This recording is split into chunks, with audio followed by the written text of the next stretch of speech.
away. It's F&F Q&A. Hey everyone, welcome to F&F Q&A 32. I'm Benjamin J. Thanks so much for checking out the show.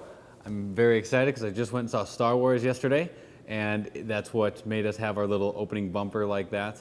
And as not a Star Wars fan, it was actually a pretty cool movie. I might actually even go and watch the originals now. And some people are going to hate me for the fact that I've never seen the originals, but you know what? Tough. This is our last episode before Christmas, so that's why we get the extra Christmas jacket. I have so much cheer, and I will answer questions for all to hear. So let's get into the questions. My boss wants to use my work for advertising on their website and Facebook, but they're cropping my watermark and not giving me credit. How would you handle this, or am I just overreacting? This is certainly a great question and a solid concern to have, because obviously we all put a lot of time into our work and we want to be able to put out our content so that we can help brand ourselves. I personally think that you're overthinking the necessariness of having your personal watermark. For us in our salon, we have 20-some stylists. Everybody has a cell phone. The vast majority of them are taking photos of their work. And we are more than happy to use that work for our website, for our social media platforms. And sometimes we'll tag the stylist that did it. Sometimes we don't. We certainly would not post anything that had one of our stylists' own watermark in it, because then that's just going to confuse the audience as to what is this logo if I'm going to the Hair Loft. So I think that what you need to understand is take a step back, and instead of thinking so personally about it, start to think more team-oriented about it. And if they are using it to promote the salon anyway, in a roundabout way, that's going to end up promoting you as well, or at least your coworkers and your friends.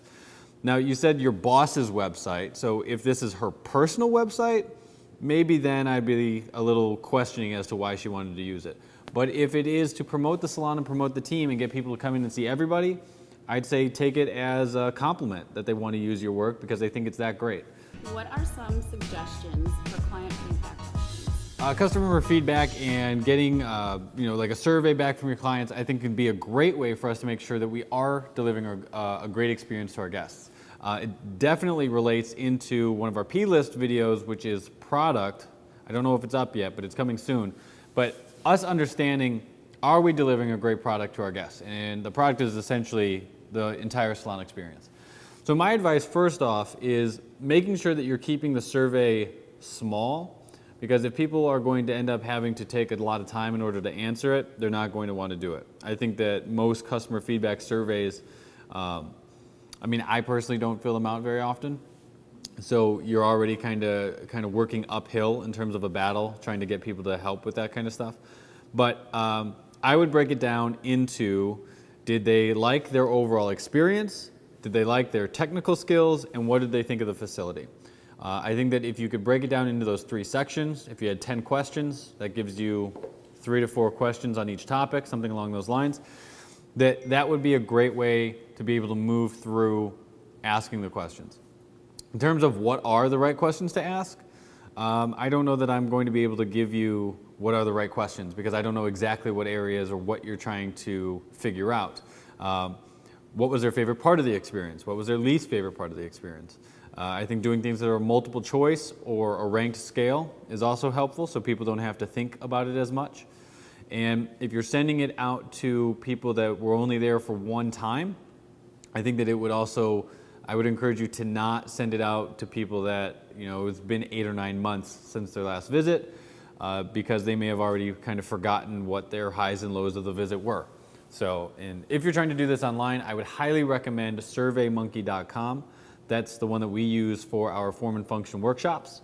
And I've found the way that you are able to analyze the data and check it out is very clean and easy to use.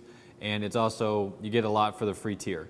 So keeping your costs down as well. So I hope that helps. What are some things that you're doing that makes you feel like your salon has a point of difference compared to others?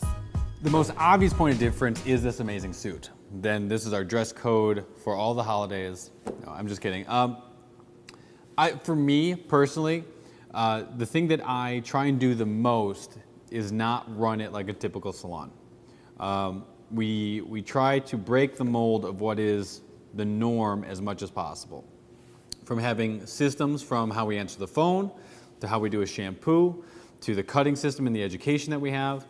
Point of difference with the people that we recruit by offering a career path that's more than just, well, if you do enough guests, we're going to increase the price of your service, to what we offer through insurance and 401k programs.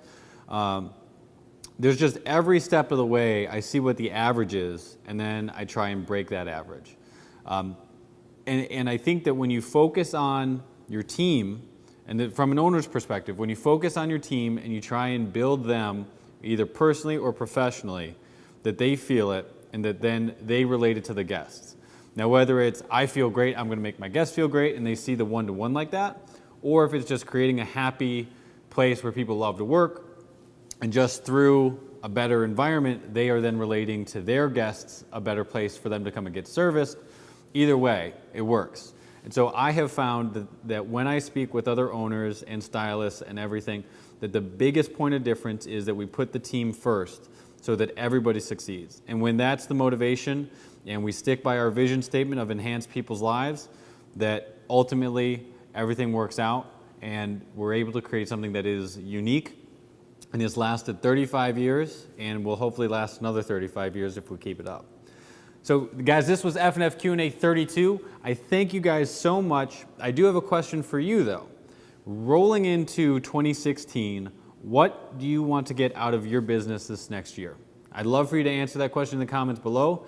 As always, you can follow me online and follow Form and Function online as well. And I hope you guys have a great Christmas. We'll see you next Monday. Thank you so much.